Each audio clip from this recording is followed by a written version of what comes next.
The day my parents divorced, two agreements lay on the table. One meant staying in the old neighborhood with my dad, who was drowning in gambling debts. The other meant moving to the coast with my mom, who'd remarried a wealthy man. In my last life, my little sister Chloe cried and begged for mom. I quietly packed my bags and followed dad. Later, dad quit gambling and became a millionaire, spoiling me rotten. Chloe, however, was emotionally abused and trapped at home by her stepfather. She eventually succumbed to depression and passed away. This time around, Chloe snatched the cigarette from dad's hand and hugged him tight, refusing to let go. Jade, I feel for dad. You go to mom's, okay? I'll keep the good life here for you. Dad paused, then affectionately stroked Chloe's head, a look of relief on his face. I said nothing, picking up the train ticket for the coast. Chloe didn't know that in my last life, dad only quit gambling because I, riddled with a brain tumor, worked myself to death to pay off his debts, coughing up blood. My life was the price for his temporary peace. Now, reborn, with no debt collectors banging on the door, all I wanted was a good night's sleep. I picked up my duffel bag. Get out, go find your mom, the one who only cares about money. Dad waved his hand, like shooing away a fly. Chloe hid behind him, making a childish face at me. Her lips exaggeratedly formed the words, "Sis, don't come begging me for money later." I just smiled, saying nothing. Then I turned and walked into the rain. I pulled my neck into my shoulders, feeling a chill seep deep into my bones. Honestly, it didn't matter where I went. I just wanted to find a quiet place to endure these last few moments. No more hearing the gambler's creditors banging down the door. No more smelling that sickening stench of cheap cigarettes. Mom's black Mercedes pulled up at the end of the alley. The window rolled down, revealing her perfectly made-up face. She frowned, looking at me, drenched from head to toe, a flicker of disgust in her eyes. "What happened to you? Get in, quickly, don't get the car dirty." I opened the back passenger door, about to slide in. "Put that bag in the trunk." Mom pointed at the duffel bag in my hand. "It's filthy, probably crawling with germs."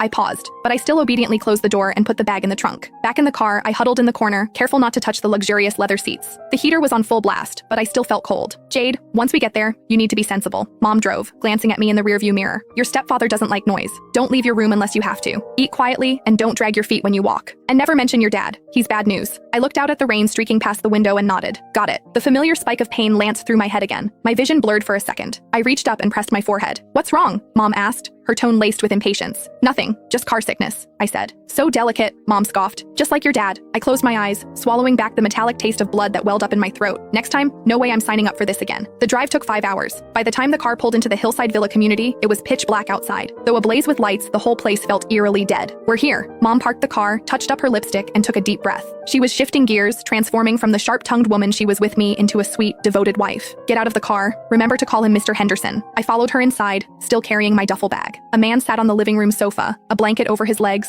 a book in his hand. He looked up when he heard us. This was my stepfather, Robert Henderson, the same man who, in my last life, slowly suffocated Chloe until she broke. "You're back?" His voice was flat, emotionless. "Robert, this is Jade." Mom pushed me forward, a plastered smile on her face. "Jade, say hello to Mr. Henderson." I stepped forward and bowed slightly. "Hello, Mr. Henderson." Robert Henderson turned a page of his book, as if he hadn't heard me. A few seconds later, he hummed a noncommittal from the back of his throat. His gaze swept over my wet shoes, and his